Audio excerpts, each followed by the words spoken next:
ခန္ဓာကိုယ်ကြီးကပြင်းကျင်တဲ့လောက်ပြင်းနေ့စဉ်နဲ့အမျှဘလောက်ပဲပြင်းပြင်း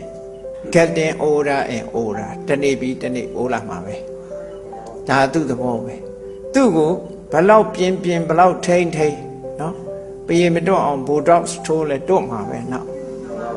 မရဘူးမိတ်ကတည်းလိမ့်လဲမရဘူး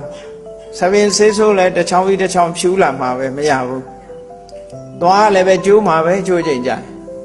အဲ့တော့ယုတ်ခန္ဓာကိုယ်ကြီးကဘလောက်ပဲပြင်းပြင်းတဖြည်းဖြည်းဆွေးလာတာဆွေးလာတဲ့သဘောဟာသူ့မှာရှိတယ်အဲ့လိုတဖြည်းဖြည်းဆွေးလာတတ်တဲ့ယုတ်ခန္ဓာကိုယ်ကြီးကိုတကယ်ပြင်းနေလို့ရှိရင်အကျိုးရှိသလားလို့ဆိုဘာမှအကျိုးမရှိဘူးဒါကြီးပြင်လို့အဲ့တော့ပြင်ရမှာပါတော့ဆိုစိတ်ဟော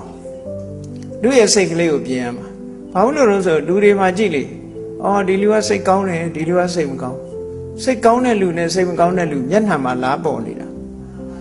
စိတ်ကောင်းနှလုံးကောင်းရှိတဲ့ပုဂ္ဂိုလ်ရဲ့မျက်နှာအချိုးပြုံးပြီးတော့မေတ္တာနှလုံးသားပိုင်ရှင်မျက်နှာကိုကြည်လင်းတယ်အေးဒေါသကြီးတဲ့ပုဂ္ဂိုလ်ရဲ့မျက်နှာဆိုလို့ရှိရင်နော်စုပုတ်နေတာစုပုတ်နေတာဘယ်သူမှအဖက်မလုပ်တယ်လို့ပုံစံမျိုးကြီးဖြစ်နေဘာလို့လဲဆိုစိတ်ကူကဖြစ်နေ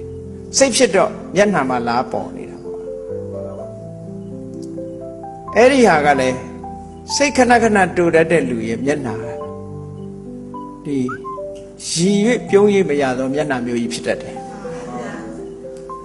ဟုတ်တယ်အဲ့ဒါလေတချို့မျက်နှာကြတော့ကြည့်လိုက်လို့ရှိရင်မပြုံးပေမဲ့လို့ပြုံးနေတယ်လို့မြင်နေရဘာလို့လဲဆိုရင်သူ့စိတ်ကိုအကြည်လင်းနေတာမေတ္တာသက်ဝင်ကြည်လင်းနေတဲ့ပုဂ္ဂိုလ်အဲပြုံးမရတဲ့မျက်နှာတွေနဲ့ဒါမျိုးဖြစ်တာ